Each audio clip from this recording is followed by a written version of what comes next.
ಕರ್ನಾಟಕ ರಾಜ್ಯದ ಸ್ಪರ್ಧಾ ಮಿತ್ರರಿಗೆ ನಮಸ್ಕರಿಸುತ್ತಾ ಇವತ್ತು ಯಾವ ವಿಷಯದ ಬಗ್ಗೆಪ್ಪ ಅಂದ್ರೆ ಹಿಂದಿನ ಕ್ಲಾಸ್ನಲ್ಲಿ ಏನಪ್ಪಾ ಅಂದ್ರ ಭಾರತೀಯ ರಾಷ್ಟ್ರೀಯ ಕಾಂಗ್ರೆಸ್ ಅಧಿವೇಶನಗಳು ಏನಪ್ಪಾ ಅಂದ್ರ 1885ರಿಂದ 1925 ಕಾನ್ಪುರ್ ಅಧಿವೇಶನದ ಬಗ್ಗೆ ಏನಪ್ಪಾ ಅಂದ್ರ ಹಿಂದಿನ ವಿಡಿಯೋದಲ್ಲಿ ನೋಡಿದ್ದೀವಿ. ಇವತ್ತು 1929 ಲಾಹೋರ್ ಕಾಂಗ್ರೆಸ್ ಅಧಿವೇಶನ. ಯಾವ ಕಾಂಗ್ರೆಸ್ ಅಧಿವೇಶನ ರೀ? ಲಾಹೋರ್. ಈ ಲಾಹೋರ್ ಕಾಂಗ್ರೆಸ್ ಅಧಿವೇಶನ ಎಷ್ಟಕ್ ನಡೀತು ಅಂದ್ರ 1929ರಲ್ಲಿ ನಡೀತು ಅಂತ ನೋಡ್ತೀವಿ. ಹಂಗಾದ್ರ ಲಾಹೋರ್ ಯಾವ ನದಿ ದಡದ ಮ್ಯಾಗದ ಅಂದ್ರ ರಾವಿ. ಹಂಗಾದ್ರ ರಾವಿ ನದಿ ಯಾವ ನದಿಯ ಉಪನದಿ ಅಂತ ಕೇಳ್ಬೋದು. ಅದು ಯಾವ ನದಿ ಅಂದ್ರ ಸಿಂಧು. ಹಂಗಾದ್ರ ಈ ಸಿಂಧು ನದಿ ಉಪನದಿನೇ ರಾವಿ ನದಿ ದಡದ ಮೇಲ ಯಾರಪ್ಪ ಅಂದ್ರ ಅಧ್ಯಕ್ಷರು ಯಾರು ಅಂತ ಕೇಳಿದ್ರ ಜೆ ನೆಹರು ಅಥವಾ ಜವಾಹರ್ಲಾಲ್ ನೆಹರು. ಯಾರ್ರಿ? ಜೆ ನೆಹರು ಅಥವಾ ಜವಾಹರ್ಲಾಲ್ ನೆಹರು ಅವರ ಅಧ್ಯಕ್ಷತೆಯಲ್ಲಿ ಯಾವ ಕಾಂಗ್ರೆಸ್ ಅಧಿವೇಶನ? ಲಾಹೋರ್. ಎಷ್ಟಕ್ ನಡೀತು ಅಂದ್ರ 1929. ಇದು ಯಾವ ತಿಂಗಳಿನಲ್ಲಿ ನಡೀತು ಅಂತ ಕೇಳ್ತಾನ. 1929 ಡಿಸೆಂಬರ್ 31ರಂದು ನಡೀತದೆ. ಎಷ್ಟಕ್ರಿ? 1929 ಡಿಸೆಂಬರ್ 31ರಂದು. ಇಲ್ಲಿ ಜವಾಹರ್ಲಾಲ್ ನೆಹರು, ಜೆ ನೆಹರು ಅವರು ಒಂದು ಹೇಳಿಕೆಯನ್ನ ಕೊಡ್ತಾರ. ಏನಂತ ಹೇಳಿಕೆ ಕೊಡ್ತಾರಪ್ಪ ಅಂದ್ರ ಪೂರ್ಣ ಸ್ವರಾಜ್ಯ, ಪೂರ್ಣ ಸ್ವರಾಜ್ಯದ ದಿನವನ್ನಾಗಿ, ಪೂರ್ಣ ಸ್ವರಾಜ್ಯದ ದಿನವನ್ನಾಗಿ, ಪೂರ್ಣ ಸ್ವರಾಜ್ಯದ ದಿನವನ್ನಾಗಿ ಆಚರಿಸಲಾಗುವುದು, ಆಚರಿಸಲಾಗುವುದು, ಆಚರಿಸಲಾಗುವುದು ಎಂದು ಕರೆ ನೀಡಿದವರು ಯಾರು ಅಂತ ಎಕ್ಸಾಮ್ ಕೇಳ್ತಾನ. ಜವಾಹರ್ಲಾಲ್ ನೆಹರು. ಹಾಗಾದ್ರೆ ಇದು ಸರ ಯಾವಾಗ ಬೆಳಕಿಗೆ ಬಂತು ಅಂದ್ರ 1930 ಜನವರಿ 26. ಸರ ಇದು ಆಗಿದ್ದು ಯಾವಾಗ್ರಿ ಅಂದ್ರ 1929 ಡಿಸೆಂಬರ್ 31ಕ್ಕ ಅವ್ರ ಹೇಳಿಕೆಯನ್ನ ಕೊಟ್ಟಿರ್ತಾರ. ಅದು ಜಾರಿಗೆ ಬಂದಿದ್ದು ಯಾವಾಗ ಅಂದ್ರ 1930 ಜನವರಿ 26ರಂದು ಜಾರಿಗೆ ಬತ್ತು. ಇದು ಇದೇ ಸವಿ ನೆನಪಿಗಾಗಿ, ಇದೇ ದಿನದ ಸವಿ ನೆನಪಿಗಾಗಿ ನಮ್ಮ ಭಾರತ ದೇಶದ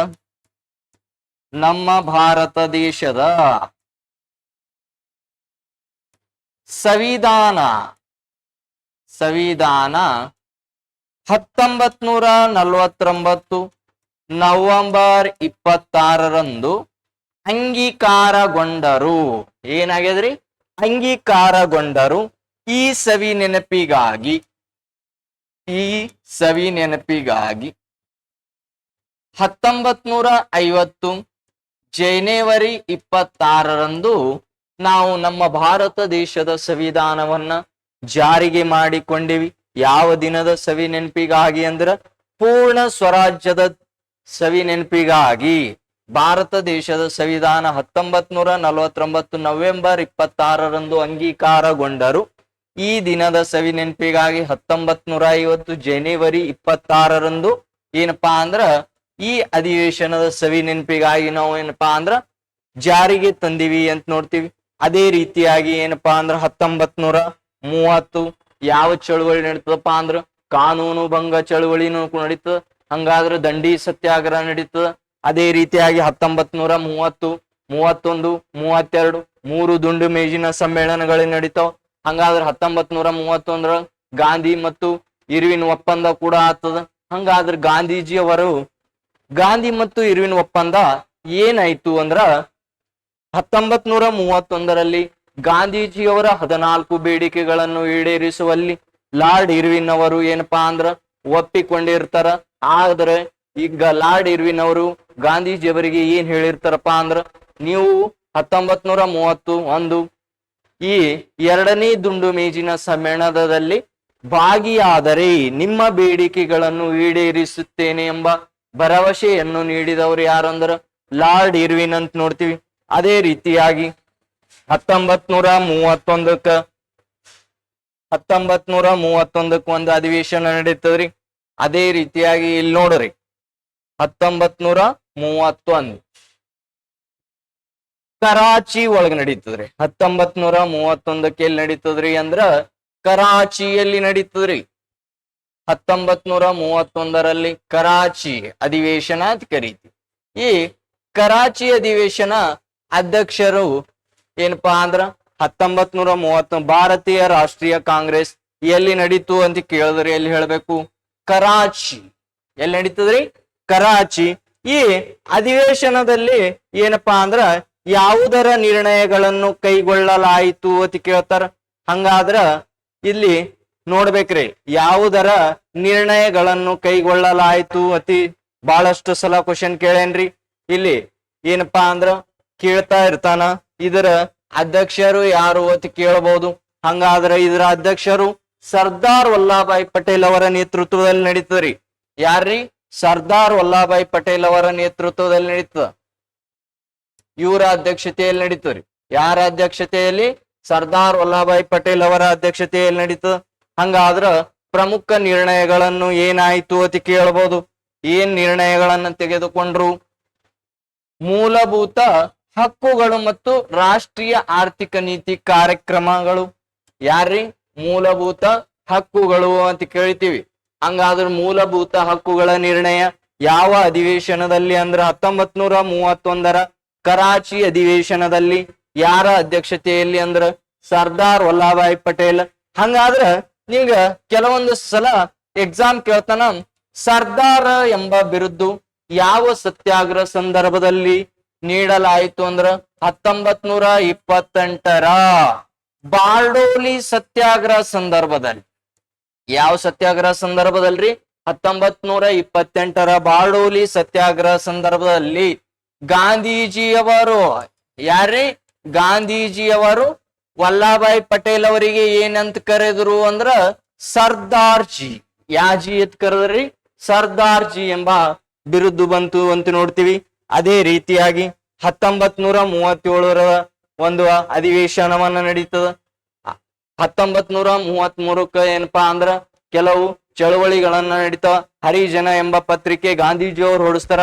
1935 ಭಾರತ ಸರ್ಕಾರ ಕಾಯ್ದೆ ಬರ್ತದ. ಅದೇ ರೀತಿಯಾಗಿ 1937 ಏನಪ್ಪಾ ಅಂದ್ರ ಒಂದು ಅಧಿವೇಶನವನ್ನ ಹಮ್ಮಿಕೊಳ್ಳಲಾಗ್ತದ. ಆ ಅಧಿವೇಶನದ ಮೂಲಗಳನ್ನೇ ಯಾವ್ಯಾವ ಅಂದ್ರ ಹೇಳ್ತದ ಇಲ್ಲಿ ನೋಡ್ರಿ. ಅದೇ ರೀತಿಯಾಗಿ ಯಾವ ಅಧಿವೇಶನ ನಡೀತು ಅಂತ ಕೇಳ್ತಾರ. 1937 ಫೈಜಾಬಾದ್ ಎಲ್ಲಿ ನಡೀತದ್ರಿ? 1937 ನಡೀತದ. 1937 ಎಲ್ಲಿ ನಡೀತದ ಅಂದ್ರ ಫೈಜಾಬಾದ್. ಹಂಗಾದ್ರ ಫೈಜಾಬಾದ್ ನಲ್ಲಿ ನಡೀತದ. ಇದು ಫೈಜಾಬಾದ್ ಎಂಬುದು ಎಲ್ಲಿ ಬರ್ತದ್ರಿ ಅಂತ ಕೇಳ್ತಾನ? ಮಹಾರಾಷ್ಟ್ರ ನಲ್ಲಿ ಬರ್ತದ. ಹಂಗಾದ್ರ ಹಳ್ಳಿಯಲ್ಲಿ ನಡೆದಿರುವ ಏಕೈಕ ಅಧಿವೇಶನ, ಹಳ್ಳಿಯಲ್ಲಿ ನಡೆದಿರುವ ಏಕೈಕ ಅಧಿವೇಶನ ಅಂತ ಕರಿತೀವಿ. ಹಳ್ಳಿಯಲ್ಲಿ ನಡೆದಿರುವ ಏಕೈಕ ಅಧಿವೇಶನ ಯಾವ್ದಂದ್ರ 1937 ಎಲ್ಲಿ ಅಂದ್ರ ಫೈಜಾಬಾದ್ ಹಳ್ಳಿಯಲ್ಲಿ ನಡೆದ ಏಕೈಕ ಅಧಿವೇಶನ ಇದು ಆಗಿರ್ತದ. ಹಂಗಾದ್ರ ಇಲ್ಲಿ ಏನಪ್ಪಾ ಅಂದ್ರ ಬಹಳ ಸಲ ಕ್ವಶನ್ ಕೇಳ್ತಾನ. 1938 ಎಲ್ಲಿ ನಡೀತದ ಅಂದ್ರ ಹರಿಪುರ್. ಎಲ್ಲಿ ನಡೀತದ್ರಿ? ಹರಿಪುರ್ ನಲ್ಲಿ ನಡೀತದ. ಹರಿಪುರ್ ನಲ್ಲಿ ಯಾರ ಅಧ್ಯಕ್ಷತೆ ಅಂದ್ರ SC ಬೋಸ್. ಯಾರ ಅಧ್ಯಕ್ಷತೆ ಅಲ್ರಿ? SC ಬೋಸ್, ಸುಭಾಷ್ ಚಂದ್ರ ಬೋಸ್ ಅವರ ಅಧ್ಯಕ್ಷತೆಯಲ್ಲಿ ನಡೀತದ ಅಂತ ನೋಡ್ತೀವಿ. ಹರಿಪುರ್ ನಲ್ಲಿ ನಡೀತದ. 1938 ನಡೀತದ್ರಿ. ಸುಭಾಷ್ ಚಂದ್ರ ಬೋಸ್ ಅವರು.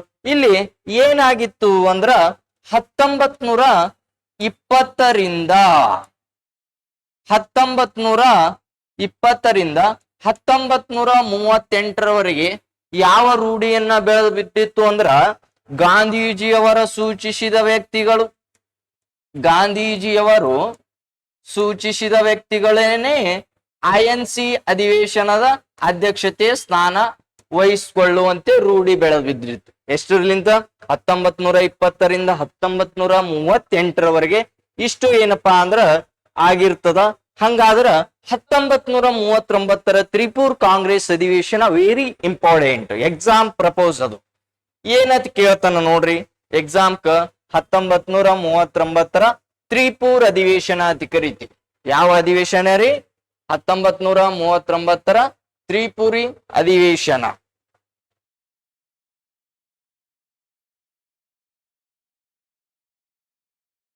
Very important. ಈ ಅಧಿವೇಶನ ಏನಪ್ಪಾ ಅಂದ್ರ ಬಹಳಷ್ಟು ಸಲ ಎಕ್ಸಾಮ್ ಬಂದಿರ್ತಂತವ್. ಈ ಅಧಿವೇಶನ ಏನಪ್ಪಾ ಅಂದ್ರ ಬಹಳ ಸಲ ಎಕ್ಸಾಮ್ ಬಂದ. 1939 ಭಾರತೀಯ ರಾಷ್ಟ್ರೀಯ ಕಾಂಗ್ರೆಸ್ ಅಧಿವೇಶನ ಎಲ್ಲಿ ನಡೀತದ ಅಂದ್ರ ತ್ರಿಪುರ್. ಎಲ್ಲಿ ನಡೀತದ್ರಿ? ತ್ರಿಪುರ.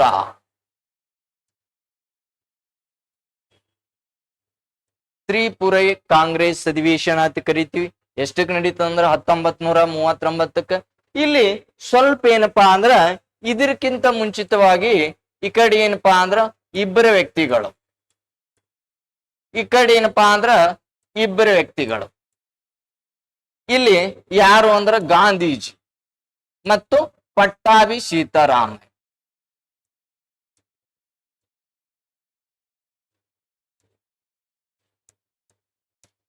ಈ ಕಡೆ ಯಾರು ಅಂದ್ರ ಗಾಂಧೀಜಿ. ಇಲ್ಲಿ ಯಾರು ಅಂದ್ರ ಡಾಕ್ಟರ್ ಬಾಬು ರಾಜೇಂದ್ರ ಪ್ರಸಾದ್.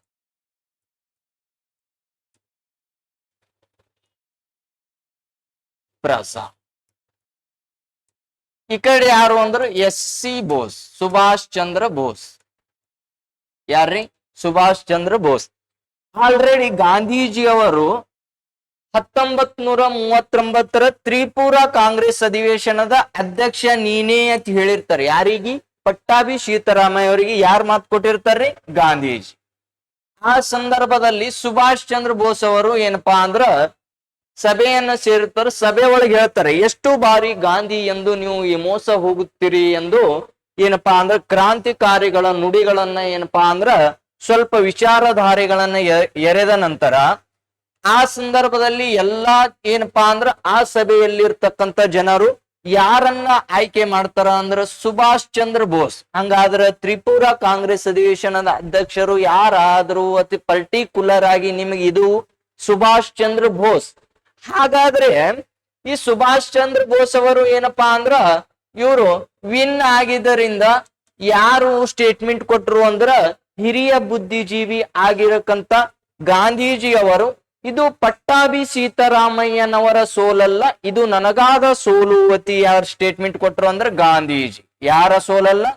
ಪಟ್ಟಾಭಿ ಸೀತಾರಾಮಯ್ಯನವರ ಸೋಲಲ್ಲ, ಇದು ನನಗಾದ ಸೋಲುವತಿ ಗಾಂಧೀಜಿ ಅವರು ಹೇಳಿದಾಗ ಡಾಕ್ಟರ್ ಬಾಬು ರಾಜೇಂದ್ರ ಪ್ರಸಾದ್ ಅವರು ಸುಭಾಷ್ ಚಂದ್ರ ಬೋಸ್ ಅವರಿಗೆ ಮನವನ್ನ ಹೋಲಿಸಿ ಏನ್ ಹೇಳ್ತಾರಪ್ಪ ಅಂದ್ರೆ ಹಿರಿಯ ಬುದ್ಧಿಜೀವಿ ಇಂಥ ಸ್ಟೇಟ್ಮೆಂಟ್ ಅನ್ನ ಕೊಟ್ಟಾರ ಅಂದ ಬಳಿಕ ನೀನ್ ಏನಪ್ಪಾ ಅಂದ್ರೆ ರಾಜೀನಾಮೆಯನ್ನ ಕೊಡೋ ಅಂತ ಹೇಳ್ತಾರ. ಆ ಸಂದರ್ಭದಲ್ಲಿ ಸುಭಾಷ್ ಚಂದ್ರ ಬೋಸ್ ಅವರು INC ಅಧಿವೇಶನಕ್ಕೆ ಅಥವಾ ಇಂಡಿಯನ್ ನ್ಯಾಷನಲ್ ಕಾಂಗ್ರೆಸ್ ಅಧಿವೇಶನಕ್ಕೆ ರಾಜೀನಾಮೆಯನ್ನ ನೀಡಿ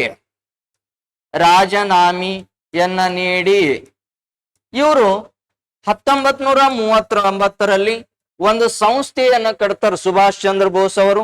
ಅದೇ ಯಾವುದು ಅಂದ್ರ ಫಾರ್ವರ್ಡ್ ಬ್ಲಾಕ್ ಎಂಬ ಸಂಸ್ಥೆಯನ್ನು ಕಟ್ತಾರ. ಫಾರ್ವರ್ಡ್ ಬ್ಲಾಕ್ ಎಂದರೆ ಏನು ಅಂತ ಕ್ವಶನ್ ಕೇಳ್ತಾನ. ಪ್ರಗತಿಪರ ವಿಚಾರ ಹೊಂದಿದಂತ ಕ್ರಾಂತಿಕಾರಿಗಳ ಗುಂಪು ಅಂತ ಹೇಳ್ಬೇಕು. ಪ್ರಗತಿಪರ ವಿಚಾರ ಹೊಂದಿದಂತ ಕ್ರಾಂತಿಕಾರಿಗಳ ಗುಂಪು. ಇದರ ಸ್ಥಾಪಕರು ಯಾರು? ಸುಭಾಷ್ ಚಂದ್ರ ಬೋಸ್. ಹಂಗಾದ್ರೆ ಯಾವುದಕ್ಕೆ ರಾಜೀನಾಮೆ? INC. ಹಂಗಾದ್ರ ಎಷ್ಟರಲ್ಲಿ? 1939 ಫಾರ್ವರ್ಡ್ ಬ್ಲಾಕ್ ಎಂಬ ಸಂಸ್ಥೆಯನ್ನ ಕಟ್ತಾರ. ಅದೇ ರೀತಿಯಾಗಿ ಆ ಸಂದರ್ಭದಲ್ಲಿ ತ್ರಿಪುರ ಕಾಂಗ್ರೆಸ್ ಅಧಿವೇಶನದ ಅಧ್ಯಕ್ಷರು ಯಾರಾದ್ರು ಅಂತ ಕೇಳಿದ್ರ ಡಾಕ್ಟರ್ ಬಾಬು ರಾಜೇಂದ್ರ ಪ್ರಸಾದ್. ಅವಾಗ ಪಟ್ಟಾಭಿ ಸೀತಾರಾಮಯ್ಯ ಸಿಂಹಾಸನವನ್ನು ಏರತ್ ಹೇಳ್ತಾರ. ಅವಾಗ ಅವ ಏನ್ ಹೇಳ್ತಾನ, ನೀವು ಏನಪ್ಪಾ ಅಂದ್ರ ಆಲ್ರೆಡಿ ಮಂದ್ಯಾಗ ಹೊಡೆದಿ ಸಂಧ್ಯಾಗ ಕಾಲ್ ಬೀಳ ಕೆಲಸ ಮಾಡಿರಿ, ನಾನು ಆಗುದಿಲ್ಲ ಎಂಬ ಏನಪ್ಪಾ ಅಂದ್ರ ಹೇಳ್ತಾನ. ಆ ಸಂದರ್ಭದಲ್ಲಿ 1939 ತ್ರಿಪುರ ಕಾಂಗ್ರೆಸ್ ಅಧಿವೇಶನದ ಅಧ್ಯಕ್ಷರು ಯಾರು ಅಂತ ಕೇಳಿದ್ರೆ ಯಾರು ಹೇಳ್ಬೇಕ್ರಿ? ಡಾಕ್ಟರ್ ಬಾಬು ರಾಜೇಂದ್ರ ಪ್ರಸಾದ್. ಮೊದಲು ವಿನ್ ಆಗಿದ್ದು ಯಾರು ಅಂದ್ರೆ ಸುಭಾಷ್ ಚಂದ್ರ ಬೋಸ್. ಇದು ಏನಪ್ಪಾ ಅಂದ್ರ ಕರೆಕ್ಟ್ ಗಾಗಿ ಗೊತ್ತಿರಬೇಕು. ಅದೇ ರೀತಿಯಾಗಿ ನೆಕ್ಸ್ಟ್ 1939 ತ್ರಿಪುರ ಕಾಂಗ್ರೆಸ್ ಅಧಿವೇಶನದ ನಂತರ 1940 ಎಲ್ಲಿ ನಡೀತದ ಅಂತ ಕೇಳ್ತಾರ. 1940ರಲ್ಲಿ ರಾಮ್ಘರ್ ಎಲ್ಲಿ ನಡೀತದ್ರಿ?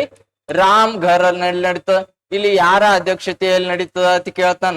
ಅವಾಗ ಮೌಲಾನಾ ಅಬ್ದುಲ್ ಕಲಾಂ ಆಜಾದ್. ಮೌಲಾನಾ ಅಬ್ದುಲ್ ಕಲಾಂ ಆಜಾದ್ ಇವರು ಏನಪ್ಪಾ ಅಂದ್ರ ಮೌಲಾನಾ ಅಬ್ದುಲ್ ಕಲಾಂ ಆಜಾದ್ ಅವರ ಬಗ್ಗೆ ಏನ್ ಕ್ವಶನ್ ಬರಬಹುದು ಅಂದ್ರ INC ಅಧಿವೇಶನದ ಅಧ್ಯಕ್ಷತೆ ವಹಿಸಿದ ಕಿರಿಯ ವ್ಯಕ್ತಿ. ಯಾವ ವ್ಯಕ್ತಿ ರೀ? ಕಿರಿಯ ವ್ಯಕ್ತಿ ಅಂತ ಕೇಳ್ಬೋದು. ಏನಂತ ಕೇಳ್ಬೋದ್ರಿ? ಕಿರಿಯ ವ್ಯಕ್ತಿ ಯಾರು ಅಂದ್ರ ಮೌಲಾನಾ ಅಬ್ದುಲ್ ಕಲಾಂ ಆಜಾದ್ ಅಂತ ಹೇಳ್ತೀವಿ.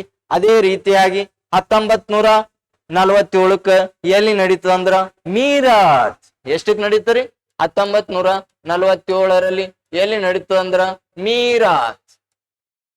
ಈ ಮೀರತ್ ಅಧಿವೇಶನ ಅಧ್ಯಕ್ಷರು ಯಾರು ಅಂತ ಕೇಳ್ತಾನ? ಆಚಾರ್ಯ JB ಕೃಪ್ಲಾನಿ. ಆಚಾರ್ಯ JB ಕೃಪ್ಲಾನಿ ಅವರ ಅಧ್ಯಕ್ಷತೆಯಲ್ಲಿ ನಡೀತದ. ಆ ಸಂದರ್ಭದಲ್ಲಿ ಗಾಂಧೀಜಿ ಅವರು ಎಲ್ಲಿದ್ರು ಅಂತ ಕೇಳ್ತಾರ. ಇವರು ಗಾಂಧೀಜಿ ಅವರು ಆ ಸಂದರ್ಭದಲ್ಲಿ ಪಶ್ಚಿಮ ಬಂಗಾಳ ಎಲ್ಲಿದ್ರಿ? ಪಶ್ಚಿಮ ಬಂಗಾಳದ ನೌಕಾಲಿ ಎಂಬಲ್ಲಿ ಇದ್ರು ಅಂತ ನೋಡ್ತೀವಿ. ಇದು ಏನಪ್ಪಾ ಅಂದ್ರ ಇಲ್ಲಿವರೆಗೆ ಏನಪ್ಪಾ ಅಂದ್ರ ವೆರಿ ಇಂಪಾರ್ಟೆಂಟ್ ಆಗಿರ್ತಕ್ಕಂತ ಅಧಿವೇಶನಗಳು ಅಂತ ನೋಡ್ತೀವಿ. 1940ಕ್ಕ ರಾಮ್ಘರ್, 1947ಕ್ಕ ಮೀರತ್. ಇಲ್ಲಿ ಯಾರಂದ್ರ ಆಚಾರ್ಯ JB ಕೃಪ್ಲಾನಿ. ಆ ಸಂದರ್ಭದಲ್ಲಿ ಗಾಂಧೀಜಿ ಅವರು ಎಲ್ಲಿದ್ರು ಅಂದ್ರ ಪಶ್ಚಿಮ ಬಂಗಾಳದ ನೌಕಾಲಿ ಎಂಬಲ್ಲಿ ಅಂತ ನೋಡ್ತೀವಿ. ಹಂಗಾದ್ರೆ ಹಿಂದಿನ ಕ್ಲಾಸ್ದಲ್ಲಿ ಆಲ್ರೆಡಿ ಗಾಂಧೀಜಿ ಅವರ ಬಗ್ಗೆ ಹೇಳಿನಿ. ಗಾಂಧೀಜಿ ಅವರು ಯಾವ ದಿನ ಅಂದ್ರ 1869 ಅಕ್ಟೋಬರ್ 2. ಯಾವ ದಿನ? ಅಕ್ಟೋಬರ್ 2 ಅಂದ್ರೆ ಯಾವ ದಿನ ಅಂತ ಹೇಳಿನಿ? ಅಹಿಂಸಾ ದಿನ ಅಂತ ಹೇಳಿನಿ. ಹಂಗಾದ್ರೆ ಗಾಂಧೀಜಿ ಅವರು ಏನಪ್ಪಾ ಅಂದ್ರ ಮೊದಲು ಭಾರತಕ್ಕೆ ಬಂದಿದ್ದು 1915 ಜನವರಿ 9. ಜನವರಿ 9 ಯಾವ್ದಂದ್ರ ಭಾರತೀಯ ಪ್ರವಾಸಿ ದಿವಸ ಅಂತ ಹೇಳಿನಿ. ಯಾವ ವರ್ಷದಿಂದ ಆರಂಭಿಸಲಾಯಿತು? 2002 ಅಥವಾ 2003 ಆಚರಿಸಲಾಗುವುದು. ಹಂಗಾದ್ರೆ ಗಾಂಧೀಜಿ ಅವರು ಏನಪ್ಪಾ ಅಂದ್ರ ಮೊದಲ ಯಾವ ಸತ್ಯಾಗ್ರಹ ಅಂದ್ರ 1906ರಲ್ಲಿ ವರ್ಣಭೇದ ನೀತಿ. ಎಲ್ಲಿ ಅಂದ್ರ ದಕ್ಷಿಣ ಆಫ್ರಿಕಾ. ಹಂಗಾದ್ರ ವರ್ಣಭೇದ ಅಂದ್ರ ಕಪ್ಪು ಮತ್ತು ಬಿಳಿಯರ ಚಳವಳಿ ಅಂತ ಕರಿತೀವಿ. ಹಂಗಾದ್ರ ಇಲ್ಲಿ ಏನಪ್ಪಾ ಅಂದ್ರ ದಕ್ಷಿಣ ಆಫ್ರಿಕಾದಿಂದ ಗಾಂಧೀಜಿ ಅವರಿಗೆ ಭಾರತಕ್ಕೆ ಕರೆ ತಂದವ್ರು ಯಾರು ಅಂದ್ರ ಗೋಪಾಲ್ ಕೃಷ್ಣ ಗೋಖಲೆ. ಹಂಗಾದ್ರೆ ಗೋಪಾಲ್ ಕೃಷ್ಣ ಗೋಖಲೆ ಅವರಿಗೆ ಗಾಂಧೀಜಿ ಅವರು ಏನೆಂದು ಸ್ವೀಕಾರ ಮಾಡಿದ್ರು ಅಂತ ಕೇಳ್ತಾರ. ಏನೇನ್ ಸ್ವೀಕಾರ ಅಂದ್ರ ರಾಜಕೀಯ ಗುರು. ಗಾಂಧೀಜಿಯವರ ರಾಜಕೀಯ ಗುರು ಯಾರ್ರಿ? ಗೋಪಾಲ್ ಕೃಷ್ಣ ಗೋಖಲೆ ಅವರು ಯಾರ ಗುರು ಅಂದ್ರ MG ರಾನಡೆ. ಗಾಂಧೀಜಿಯವರ ಗುರು ಗೋಪಾಲ್ ಕೃಷ್ಣ ಗೋಖಲೆ. ಗೋಪಾಲ್ ಕೃಷ್ಣ ಗೋಖಲೆ ಅವರ ಗುರು MG ರಾನಡೆ, ಮಹಾದೇವ್ ಗೋವಿಂದ ರಾನಡೆ ಅಂತ ಹೇಳ್ಬೇಕು. ಈ ಏನಪ್ಪಾ ಅಂದ್ರ ಇಲ್ಲಿ ಕೇಳ್ತಕ್ಕಂತ ಕ್ವಶನ್ಗಳಾಗ್ಯಾವ. ಹಂಗಾದ್ರ ಗಾಂಧೀಜಿಯವರು ಏನಪ್ಪಾ ಅಂದ್ರ ಭಾರತದಲ್ಲಿ ಮೊಟ್ಟ ಮೊದಲ ಚಳವಳಿ ಯಾವ್ದಂದ್ರ ಚಂಪಾರಣ್ಯ ಸತ್ಯಾಗ್ರಹ ಅಂತ ಹೇಳ್ಬೇಕು. ಯಾವ ಸತ್ಯಾಗ್ರಹ ರೀ? ಚಂಪಾರಣ್ಯ. ಹಂಗಾದ್ರೆ ಚಂಪಾರಣ್ಯ ಸತ್ಯಾಗ್ರಹಕ್ಕೆ ಯಾರು ಆಹ್ವಾನಿಸಿದರು ಅಂದ್ರ ರಾಜ್ಕುಮಾರ್ ಶುಕ್ಲಾ. ಯಾವ ಶುಕ್ಲಾ ರೀ? ರಾಜ್ಕುಮಾರ್ ಶುಕ್ಲಾ ಅವರು ಆಹ್ವಾನಿಸಿದರು ಅಂತ ನೋಡ್ತೀವಿ. ಅದೇ ರೀತಿಯಾಗಿ 1940ರಿಂದ 1947 ಸರ್ ನಡು ಯಾಕೆ ಗ್ಯಾಪ್ ಆಗ್ಯಾವ್ರಿ? 41, 42, 43, 45 ತನ ನಡೆದಿಲ್ಲೇನು? ಹಂಗಾದ್ರೆ 1940ರಲ್ಲಿ ಆಗಸ್ಟ್ 8ಕ್ಕೆ ಯಾವ ಕೊಡುಗೆ ಬರ್ತದ ಅಂತ ಕೇಳ್ತಾರ. ಅದೇ ರೀತಿಯಾಗಿ ನೋಡ್ರಿ ಸ್ವಲ್ಪ ವಿಚಾರ. 1940 ಆಗಸ್ಟ್ 8ರಂದು ಯಾವ್ದು ಅಂದ್ರ ಆಗಸ್ಟ್ ಕೊಡುಗೆ. ಯಾವ ಕೊಡುಗೆ ರೀ? ಆಗಸ್ಟ್ ಕೊಡುಗೆ ಅಂತ ಕರಿತೀವಿ. ಹಂಗಾದ್ರ ಅದೇ ರೀತಿಯಾಗಿ 1942ಕ್ಕ ಯಾವ ಆಯೋಗ ಅಂದ್ರ ಕ್ರೀಪ್ಸ್ ಆಯೋಗ. ಯಾವ ಆಯೋಗ ರೀ? ಕ್ರೀಪ್ಸ್ ಆಯೋಗ ಅಂತ ಕೇಳ್ತೀವಿ. 1946ಕ್ಕ ಯಾವ ಆಯೋಗ ಅಂದ್ರ ಕ್ಯಾಬಿನೆಟ್ ಆಯೋಗ. ಯಾವ ಆಯೋಗ ರೀ? ಕ್ಯಾಬಿನೆಟ್ ಆಯೋಗವನ್ನ ಭಾರತಕ್ಕೆ ಬಂತು ಅಂತ ಕೇಳ್ತೀವಿ. ಹಂಗಾದ್ರ ಇಲ್ಲಿ ಏನಪ್ಪಾ ಅಂದ್ರ 1942ಕ್ಕ ಯಾವ ಚಳುವಳಿ ಅಂದ್ರ ಕ್ವಿಟ್ ಇಂಡಿಯಾ ಚಳುವಳಿ. ಯಾವ ಚಳುವಳಿ ರೀ? 1942ಕ್ಕ ಕ್ವಿಟ್ ಇಂಡಿಯಾ ಚಳುವಳಿ. ಈ ಕ್ವಿಟ್ ಇಂಡಿಯಾ ಚಳುವಳಿಯ ಸಂದರ್ಭದಲ್ಲಿ ಗಾಂಧೀಜಿಯವರು ಏನನ್ನು ಹೇಳಿಕೆ ಹೇಳಿದ್ರು ಅಂದ್ರ ಮಾಡು ಇಲ್ಲವೇ ಮಡಿ. ಗಾಂಧೀಜಿಯವರು ಯಾವ ಹೇಳಿಕೆ ಹೇಳಿದ್ರಿ? ಮಾಡು ಇಲ್ಲವೇ ಮಡಿ, ಡೂ ಆರ್ ಡೈ ಅಂತ ಹೇಳ್ತಾರ. ಯಾವ ಚಳುವಳಿ ಅಂದ್ರ ಕ್ವಿಟ್ ಇಂಡಿಯಾ ಚಳುವಳಿ. ಯಾವ ಚಳುವಳಿ ರೀ? ಕ್ವಿಟ್ ಇಂಡಿಯಾ ಚಳುವಳಿ ಅಂತ ನೋಡ್ತೀವಿ. ಅದೇ ರೀತಿಯಾಗಿ ನಿಮ್ಗ ಇಶ್ವಿಗಳನ್ನ ವೆರಿ ಇಂಪಾರ್ಟೆಂಟ್ ಆಗಿ ನೆನ್ಪಿಡ್ಬೇಕ್ರಿ. ಏನೇನ್ ಬರ್ತಾವ ನೋಡ್ರಿ. ಮೊದಲ ಯಾವ್ಯಾವು ಅಂತಿ ವೆರಿ ಇಂಪಾರ್ಟೆಂಟ್. 1885ಕ್ಕ ಯಾವ ಪಕ್ಷ ಅಂದ್ರ ಕಾಂಗ್ರೆಸ್ ಪಕ್ಷ ಸ್ಥಾಪನೆ ಆತರಿ. ಯಾವ ಪಕ್ಷ ಸ್ಥಾಪನೆ ಆಯ್ತು? ಹಂಗಾದ್ರ 1885ಕ್ಕ ಕಾಂಗ್ರೆಸ್ ಪಕ್ಷ, 1886ಕ್ಕ ಯಾವ ಅಧಿವೇಶನ ಅಂದ್ರ ಕೋಲ್ಕತ್ತಾ ಅಧಿವೇಶನ. ಕೋಲ್ಕತ್ತಾ ಅಧಿವೇಶನದ ಅಧ್ಯಕ್ಷರು ದಾದಾಬಾಯಿ ನರೋಜಿ. ಯಾರ್ರಿ? ದಾದಾಬಾಯಿ ನರೋಜಿ. 1887ಕ್ಕ ಎಲ್ ನಡೀತದ? ಮದ್ರಾಸ್. ಎಲ್ಲಿ ನಡೀತದ್ರಿ? ಮದ್ರಾಸ್. ಅದೇ ರೀತಿಯಾಗಿ ಇಲ್ಲಿ ಯಾರಂದ್ರ ಬದ್ರುದ್ದೀನ್ ತ್ಯಾಬ್ಜಿ. ಯಾವ ತ್ಯಾಬ್ಜಿ ರೀ? ಬದ್ರುದ್ದೀನ್ ತ್ಯಾಬ್ಜಿ. 1888ಕ್ಕ ಎಲ್ ನಡೀತದ? ಅಲಹಾಬಾದ್. ಎಲ್ಲಿ ನಡೀತದ್ರಿ? ಅಲಹಾಬಾದ್. ಯಾರ ಅಧ್ಯಕ್ಷತೆಯಲ್ಲಿ? ಜಾರ್ಜ್ ಯುಲೆ ಅವರ ಅಧ್ಯಕ್ಷತೆಯಲ್ಲಿ. ಯಾರ ರೀ? ಜಾರ್ಜ್ ಯುಲೆ ಅವರ ಅಧ್ಯಕ್ಷತೆಯಲ್ಲಿ. 1896 ಎಲ್ಲಿ ನಡೀತದ? ಕೋಲ್ಕತ್ತಾ. ಎಲ್ಲಿ ನಡೀತರಿ? ಕೋಲ್ಕತ್ತಾ. ಯಾರ ಅಧ್ಯಕ್ಷತೆಯಲ್ಲಿ ಎತ್ತಿ ಹೇಳ್ತಾರ? ಇಲ್ಲಿ ಏನಪ್ಪಾ ಅಂದ್ರ ರೆಹಮತ್ ಅಲಿ. ಯಾವ ಅಲಿ ರೀ? ರೆಹಮತ್ ಅಲಿ. ಹಂಗಾದ್ರೆ ಇಲ್ಲಿ ರವೀಂದ್ರನಾಥ್ ಠಾಕೂರ್ ಅವರು ಯಾವ ಗೀತೆಯನ್ನ ಹಾಡಿದ್ರು ಅಂತ ಕೇಳ್ತಾರ? ವಂದೇ ಮಾತರಂ ಗೀತೆ.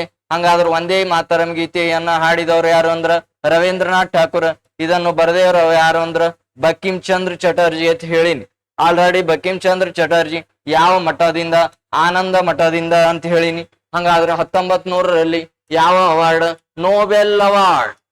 ಹಂಗಾದ್ರ 1900ರಲ್ಲಿ ಎಲ್ಲಿ ನಡೀತು ಅಂದ್ರ ಲಾಹೋರ್. ಹಂಗಾದ್ರ ಲಾಹೋರ್ ನಲ್ಲಿ ನಡೀತು. ಇಲ್ಲಿ ಯಾರ ಅಧ್ಯಕ್ಷತೆಯಲ್ಲಿ ಅಂದ್ರ ನಾರಾಯಣ್ ರಾವ್ ಚಾನ್ವರ್ಕರ್ ಅಂತ ಹೇಳಿ. ಈ ನಾರಾಯಣ್ ರಾವ್ ಚಾನ್ವರ್ಕರ್ ಅವರ ಅಧ್ಯಕ್ಷತೆಯಲ್ಲಿ ನಡೀತು.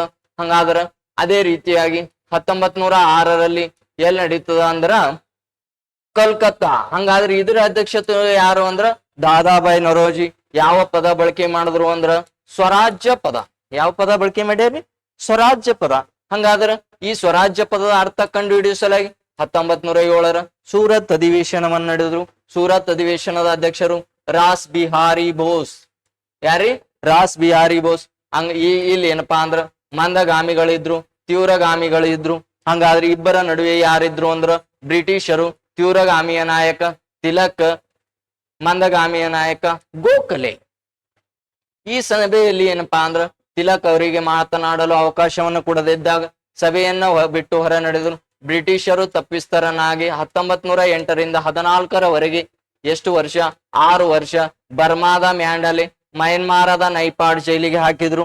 ಆ ಜೈಲಿನಲ್ಲಿ ಬಾಲ್ ಗಂಗಾಧರ್ ತಿಲಕ್ ಅವರು ಯಾವ ಪುಸ್ತಕವನ್ನ ಬರೆದ್ರು ಅಂದ್ರ ಗೀತ ರಹಸ್ಯ.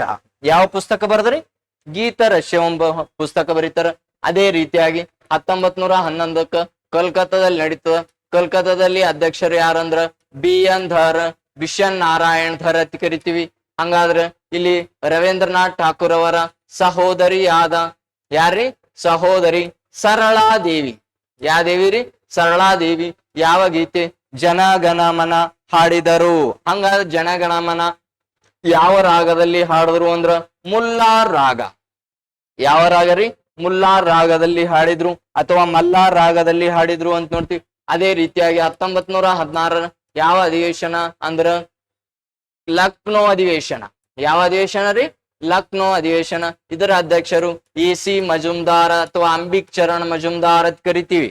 ಹಂಗಾದ್ರ ತೀವ್ರಗಾಮಿಗಳು ಮಂದಗಾಮಿಗಳು ಒಂದಾದ ಅಧಿವೇಶನ ಅಂತ ಕರಿತೀವಿ. ಯಾರ್ರಿ? ತೀವ್ರಗಾಮಿಗಳು ಮತ್ತು ಮಂದಗಾಮಿಗಳು ಒಂದಾದ ಅಧಿವೇಶನ ಅಂದ್ರೆ ಇದು ಸೂರತ್ ಒಡಕ್ಕು ಸೂರತ್ ಬಿಕ್ಕಟ್ಟು ಅಂದ್ರೆ 1907ರ ಅಧಿವೇಶನ ಅಂತ ಕರಿತೀವಿ. 1917ರಲ್ಲಿ ಎಲ್ಲಿ ನಡೀತದ ಅಂದ್ರೆ ಕಲ್ಕತ್ತಾ ಅಧಿವೇಶನದ ಅಧ್ಯಕ್ಷರು ಯಾರಂದ್ರ ಅನಿ ಬೆಸೆಂಟ್. ಹಂಗಾದ್ರ ಭಾರತೀಯ ರಾಷ್ಟ್ರೀಯ ಕಾಂಗ್ರೆಸ್ ಅಧಿವೇಶನದ ಅಧ್ಯಕ್ಷತೆ ವಹಿಸಿದ ಮೊದಲ ಮಹಿಳೆ. ಇಲ್ಲಿ ನೋಡ್ರಿ ಕ್ವಶನ್. 1917ರ ಕಲ್ಕತ್ತಾ ಅಧಿವೇಶನದ ಅಧ್ಯಕ್ಷತೆ ವಹಿಸಿದ ಮೊದಲ ಮಹಿಳೆ ಯಾರು ಅಂದ್ರ ಅನಿ ಬೆಸೆಂಟ್. ಮುಸ್ಲಿಂ ವ್ಯಕ್ತಿ ಅಂದ್ರ ಬದ್ರುದ್ದೀನ್ ತ್ಯಾಬ್ಜಿ. ವಿದೇಶಿಗ ಅಂದ್ರ ಜಾರ್ಜ್ ಯುಲೆ. ಹಂಗಾದ್ರ ಕಿರಿಯ ವ್ಯಕ್ತಿ ಅಂದ್ರೆ ಯಾರು? ಮೌಲಾನಾ ಅಬ್ದುಲ್ ಕಲಾಂ ಆಜಾದ್ ಅಂತ ಹೇಳ್ಬೇಕು. ಹಂಗಾದ್ರ ಅತಿ ಹೆಚ್ಚು ಬಾರಿ ಅಧಿವೇಶನದ ಅಧ್ಯಕ್ಷತೆ ವಹಿಸಿದವ್ರು ಯಾರಂದ್ರ ಜವಾಹರ್ಲಾಲ್ ನೆಹರು ಅಂತ ಹೇಳ್ಬೇಕು. ಹಂಗಾದ್ರ 3 ಬಾರಿ ಅಧಿವೇಶನದ ಅಧ್ಯಕ್ಷತೆ ವಹಿಸಿದವ್ರು ಯಾರಂದ್ರ ದಾದಾಬಾಯಿ ನರೋಜಿ ಅಂತ ಹೇಳ್ಬೇಕು. ಅದೇ ರೀತಿಯಾಗಿ ಏನಪ್ಪಾ ಅಂದ್ರ 1918ರಲ್ಲಿ ಖೇಡಾ ಸತ್ಯಾಗ್ರಹ ನಡೀತದ. ಅಹಮದಾಬಾದ್ ಹತ್ತಿ ಗಿರಣಿನೂ ನಡೀತದ. ಅದೇ ರೀತಿಯಾಗಿ 1919ರಲ್ಲಿ ರೌಲತ್ ಕಾಯ್ದೆ ಬರ್ತದೆ. ಯಾವ ಕಾಯ್ದೆ ಬರ್ತದ್ರಿ?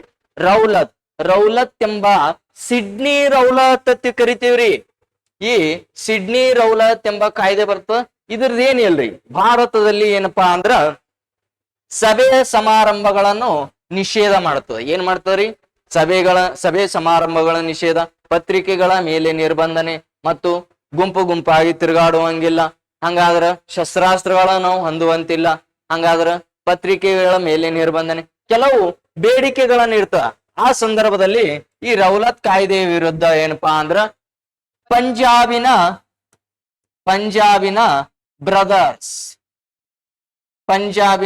ಬ್ರದರ್ಸ್ ಯಾರು ಅಂದ್ರ ಡಾಕ್ಟರ್ ಸತ್ಯಪಾಲ್ ಮತ್ತು ಸೈಫುದ್ದೀನ್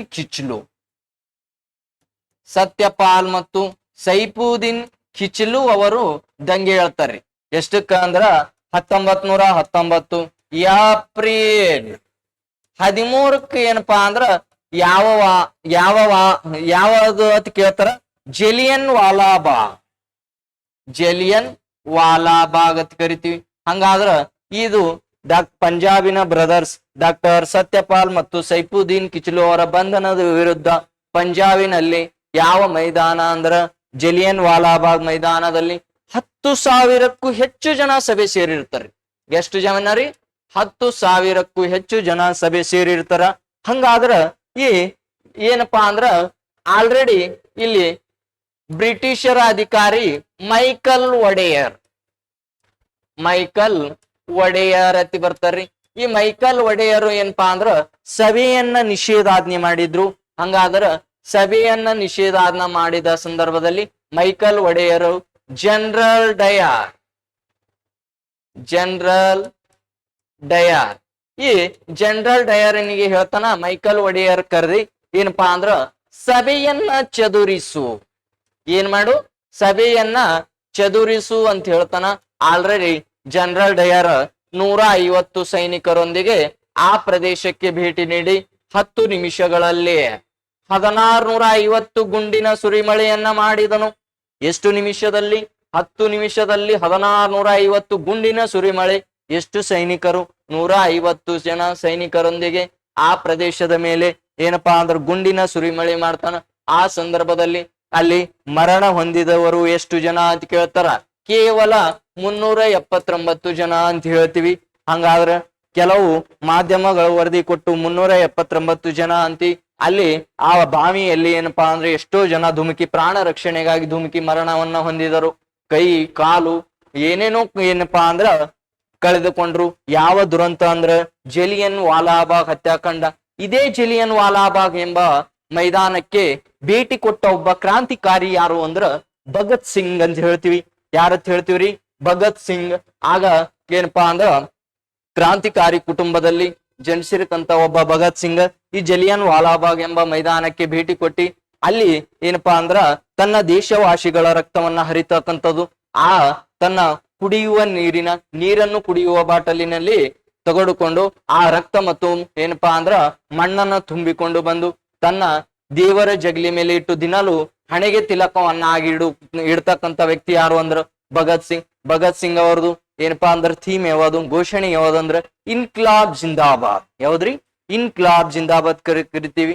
ಹಂಗಾದ್ರ ಒಂದು ದಿನ ಏನಪ್ಪಾ ಅಂದ್ರ ತನ್ನ ತಂದೆ ಆಗಿರುವಂತ ಏನಪ್ಪಾ ಅಂದ್ರ ತೋಟದಲ್ಲಿ ಮಾವಿನ ವಾಟೆಗಳನ್ನ ಹುಡ್ತಕ್ಕಂಥ ಸಂದರ್ಭದಲ್ಲಿ ತನ್ನ ತಂದೆಯವರಿಗೆ ಕೇಳ್ತಾನೆ, ತಂದೆಯವರಿಗೆ ಏನ್ ಮಾಡ್ತಾ ಇದ್ದೀರಾ ಅಂತ ಕೇಳಿದಾಗ, ನಾನು ಮಾವಿನ ವಾಟೆಗಳನ್ನ ಹೂಡ್ತಾ ಇದ್ದೀನಿ, ಮಾವಿನ ಮರ ಆಗಿ ಮುಂದೆ ಏನಪ್ಪಾ ಅಂದ್ರ 10ರಷ್ಟಾಗಿ ಹಣ್ಣು ಕೊಡುತ್ತವೆ ಅಂತ ಹೇಳ್ತಾರ.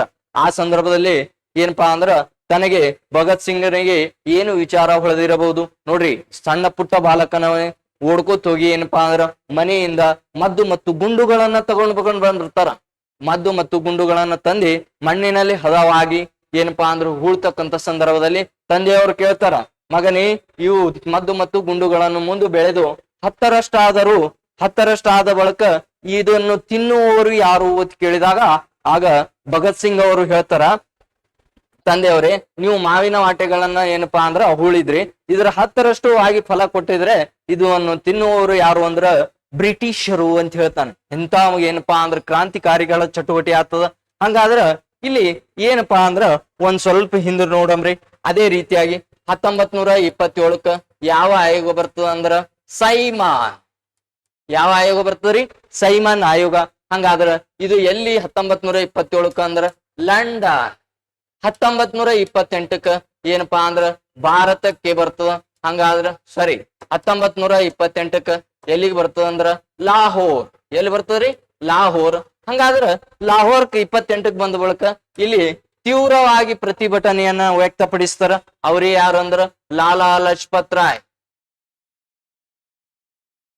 ಲಾಲಾ ಲಜಪತ್ ರಾಯ್ ಇವರಿಗೆ ಪಂಜಾಬಿನ ಕೇಸರಿ ಎಂದು ಕರೆಯಲ್ಪಡುವ ಲಾಲಾ ಲಜಪತ್ ರಾಯ್ ಅವರು ಗೋ ಬ್ಯಾಕ್ ಸೈಮಾನ್, ಸೈಮಾನ್ ಹಿಂತಿರುಗು, ಗೋ ಬ್ಯಾಕ್ ಸೈಮಾನ್, ಸೈಮನ್ ಹಿಂತಿರುಗು ಘೋಷಣೆಯನ್ನ ಕೂಗ್ತಾರ. ಆ ಸಂದರ್ಭದಲ್ಲಿ ಏನಪ್ಪಾ ಅಂದ್ರ ಏನ್ ಕ್ವಶನ್ ಕೇಳ್ಬೋದು ಅಂದ್ರ ಗೋ ಬ್ಯಾಕ್ ಸೈಮನ್, ಸೈಮನ್ ಹಿಂತಿರುಗು ಯಾವದಂದ್ರ ಸೈಮನ್ ಆಯೋಗ ಎಷ್ಟಕ್ಕಂದ್ರ 1927ಕ್ಕ ಯಾರು ತೀವ್ರವಾಗಿ ಪ್ರತಿಭಟನೆ ವ್ಯಕ್ತಪಡಿಸಿದರು ಅಂದ್ರ ಲಾಲಾ ಲಜಪತ್ ರಾಯ್. ಹಂಗಾದ್ರ ಇವ್ರ ಮೇಲೆ ಯಾರು ಅಂದ್ರ ಪೊಲೀಸ್ ಅಧಿಕಾರಿ, ಪೊಲೀಸ್ ಮೇಲಧಿಕಾರಿ ಇರ್ತ. ಮೇಲಧಿಕಾರಿ ಅಂದ್ರ ಸ್ಯಾಂಡರ್ಸ್. ಈ ಸ್ಯಾಂಡರ್ಸ್ ಎಂಬ ಆದೇಶದ ಮೇರೆಗೆ ಜೇಮ್ಸ್ ಕ್ಯಾಟ್, ಯಾರ್ ಕ್ಯಾಟ್ ರೀ? James cat. ಈ ಜೇಮ್ಸ್ ಕ್ಯಾಟ್ ಎಂಬ ಪೊಲೀಸ್ ಅಧಿಕಾರಿ ಏನಪ್ಪಾ ಅಂದ್ರ ಡೈರೆಕ್ಟ್ ಆಗಿ ಯಾರ ಮೇಲೆ ಲಾಠಿ ಪ್ರವಾಹವನ್ನ ಮಾಡಿದನು ಅಂದ್ರ ಲಾಲಾ ಲಜಪತ್ ರಾಯ್ ಅವರ ಮೇಲೆ ಲಾಠಿ ಪ್ರವಾಹ ಆಗ್ತದ.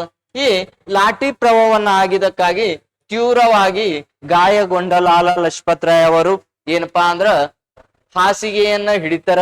ಆ ಸಂದರ್ಭದಲ್ಲಿ ಒಂದು ಏನಪ್ಪಾ ಅಂದ್ರ ಲಾಲಾ ಲಜಪತ್ ರಾಯ್ ಅವರು ಸಾಯುವುದಕ್ಕಿಂತ ಮುಂಚಿತವಾಗಿ ಒಂದು ಹೇಳಿಕೆಯನ್ನ ಹೇಳ್ತಾರ.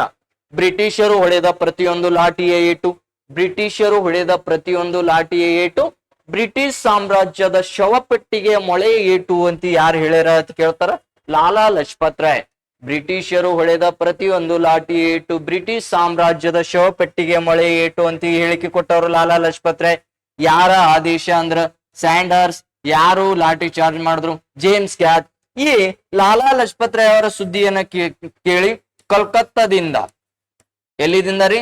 ಕಲ್ಕತ್ತಾದಿಂದ ಏನಪ್ಪಾ ಅಂದ್ರ ಲಾಹೋರ್ಗೆ ಪ್ರಯಾಣ ಬೆಳೆಸಿದವ್ರು ಯಾರು ಅಂತ ಕೇಳ್ತಾನ. ಭಗತ್ ಸಿಂಗ್. ಯಾರ್ರಿ? ಭಗತ್ ಸಿಂಗ್, ಚಂದ್ರಶೇಖರ್ ಆಜಾದ್, ಚಂದ್ರಶೇಖರ್ ಆಜಾದ್, ಭಗತ್ ಸಿಂಗ್, ಚಂದ್ರಶೇಖರ್ ಆಜಾದ್, ರಾಜ್ಗುರು, ಸುಖದೇವ್ ಅಂತ ಕರಿತೀವಿ. ಇವ್ರೇನಪ್ಪಾ ಅಂದ್ರ ಇದು ಎಲ್ಲಿಗೆ ಬರ್ತಾರ ಅಂದ್ರ ಇಲ್ಲಿ ನೋಡ್ರಿ ಲಾಹೋರ್ಗೆ ಭೇಟಿ ಕೊಟ್ಟು ಆ ಸಂದರ್ಭದಲ್ಲಿ ಏನಪ್ಪಾ ಅಂದ್ರ ಇಲ್ಲಿ ಜೇಮ್ಸ್ ಕ್ಯಾಟ್ ನ ಬದಲಾಗಿ ಸ್ಯಾಂಡರ್ಸ್ ನನ್ನ ಕೊಂದು, ಜೇಮ್ಸ್ ಕ್ಯಾಟ್ ನ ಬದಲಾಗಿ ಸ್ಯಾಂಡರ್ಸ್ ನನ್ನ ಕೊಂದು ದಂಪತಿಗಳ ವೇಷದಲ್ಲಿ ಪರಾರಿಯಾದ್ರು ಅಂತ ನೋಡ್ತೀವಿ. ಈ ಘಟನೆಯನ್ನು ಭಾರತದ ಇತಿಹಾಸದಲ್ಲಿ ಏನೆಂದು ಕರೀತಾರ ಅಂದ್ರ ಲಾಹೋರ್ ಪಿತೋರಿ. ಯಾವ ಪಿತೋರಿ ರೀ? ಲಾಹೋರ್ ಪಿತೋರಿ ಅಂತ ಕರಿತೀವಿ. ಯಾವ ಆಯೋಗ ಅಂದ್ರ 1927ರ ಸೈಮನ್ ಆಯೋಗ ಅಂತ ಕರಿತೀವಿ. ಯಾವ್ದು ಯಾವ ಆಯೋಗ ರೀ? 1927ರ ಸೈಮನ್ ಆಯೋಗ ಅಂತ ಕರಿತೀವಿ. ಇಷ್ಟು ಏನಪ್ಪಾ ಅಂದ್ರ ಇಲ್ಲಿಗೆ ಕ್ಲಾಸ್ ಅನ್ನ ಮುಕ್ತಾಯ ಆಗ್ತದ. ಮುಂದಿನ ಭಾಗದಲ್ಲಿ ಏನಪ್ಪಾ ಅಂದ್ರ ಗಾಂಧಿ ಯುಗದ ಬಗ್ಗೆ ಏನಪ್ಪಾ ಅಂದ್ರ ಕಂಪ್ಲೀಟ್ ಆಗಿ ಏನಪ್ಪಾ ಅಂದ್ರ 1915 ಹಿಡ್ಕೊಂಡು 1947 ಅವ್ರು ಭಾರತಕ್ಕೆ ಬಂದಿದ್ರಿಂದ ಅವರು 1947 ಅಥವಾ 1948 ಏನಪ್ಪಾ ಅಂದ್ರ ಅಲ್ಲಿವರೆಗೆ ಏನಪ್ಪಾ ಅಂದ್ರ ಗಾಂಧೀಜಿ ಅವರಿಗೆ ಮುಂದಿನ ಕ್ಲಾಸ್ ನಲ್ಲಿ ಏನಪ್ಪಾ ಅಂದ್ರ ಅಧ್ಯಯನ ಮಾಡ್ತಾರೆ. ಧನ್ಯವಾದ.